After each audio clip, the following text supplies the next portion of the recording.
দাদা, মুর্শিদাবাদে যে ঘটনাটা ঘটেছে বেলডাঙ্গাতে, তা হচ্ছে এদিকে যে পরিযায়ী শ্রমিকের মৃত্যুর জন্য নাকি ওরা আন্দোলন করছে, কিন্তু আসলে বাস্তবে দেখা যাচ্ছে যে এসআইআর আটকানোর জন্য মুসলিমরা আন্দোলন করছে। কি বলবেন?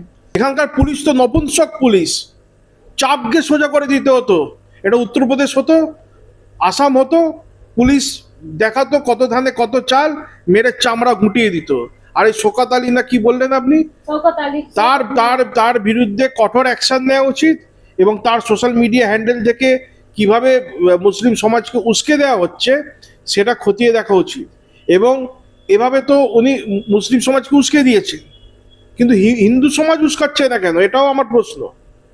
এক চেটিয়া খালি চারিদিকে দাঙ্গা করবে মুসলিমরা, আর হিন্দুরা খালি পুলিশ আর আর্মির মদত চাইবে, এটা হতে পারে না। এটা ঠিক নয়। ব্যালেন্স, সমাজের ব্যালেন্স বিগড়ে যাচ্ছে। যেখানে মুসলিমরা রাস্তায় নেবে, ঝামেলা দাঙ্গা করবে, পুলিশ যদি এসে ঠিক নিজের কাজ না করে, হিন্দুদের পথে নামতে হবে।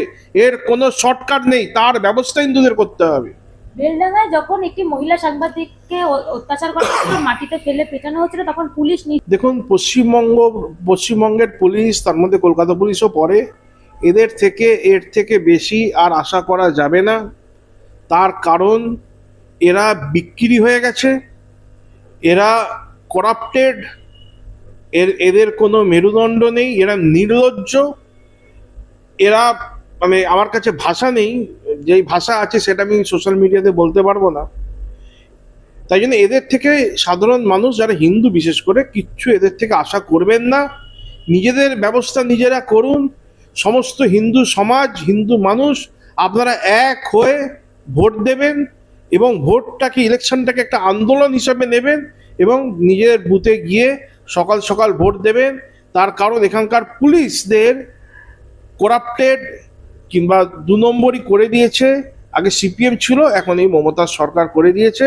এদের মেরুদণ্ডহীন করে দিয়েছে, এদেরকে নিজের বাড়ির চাকর, ক্রিমিনালরা নিজেদের বাড়ির চাকর বানিয়ে এদেরকে রেখেছে। অভিষেক বন্দ্যোপাধ্যায় বাড়ির সাথে সভা করেছেন, এবং সেই সভার একটি পাশে কয়েকজন মহিলা কর্মী বা কর্মীরা তারা জয় শ্রীরাম স্লোগান। দেখুন, যারা জয় শ্রীরাম স্লোগান দিয়েছে তাদেরকে মারধর করলো। তৃণমূলের র্যালিতে মমতা নিজেই নারায় তাকবীর আল্লাহু আকবার বলে। তাতে এই কর্মী, যারা তৃণমূলের কর্মী, তাদের কি এতেও চোখ খুলছে না যে আপনারা একজন জয় শ্রীরাম বলছেন, তাকে পেটাচ্ছে? কেউ নারায় তাকবীর আল্লাহু আকবার বললে তো পেটাতে পারবেন না। বারাসাতে হয়েছে, আপনারা নিশ্চয়ই ওপার বাংলা থেকে এসছেন। আপনারা ওপার বাংলা থেকে কেন এসছেন সেই ব্যাপারটা ভুলে গেছেন? মুসলিমদের লাত আপনাদের পিঠে কিংবা পিছনে এখনো তার ছাপ আছে, সেই লাত খেয়ে আপনারা এসছেন। ভুলে গেলেন এই কথাটা? আজকে জয় শ্রীরাম বলছে বলে একজন হিন্দুকে আপনারা মারলেন, একা পেয়ে মারলেন, একটা মুসলিমকে সেটা করে দেখান তো দেখি। সেই সাহস, সেই ক্ষমতা আপনাদের নেই। দুঃখের সাথে বলতে হচ্ছে, আপনাদের রাজনৈতিক নেতৃত্ব যেরকম আপনাদের তৈরি করছে, আপনারা শুধু দেশ বিরোধী না, আগামী প্রজন্ম আপনাদের দেশ বিরোধীর সাথে সাথে আপনাদের ধর্মবিরোধীও বলবে।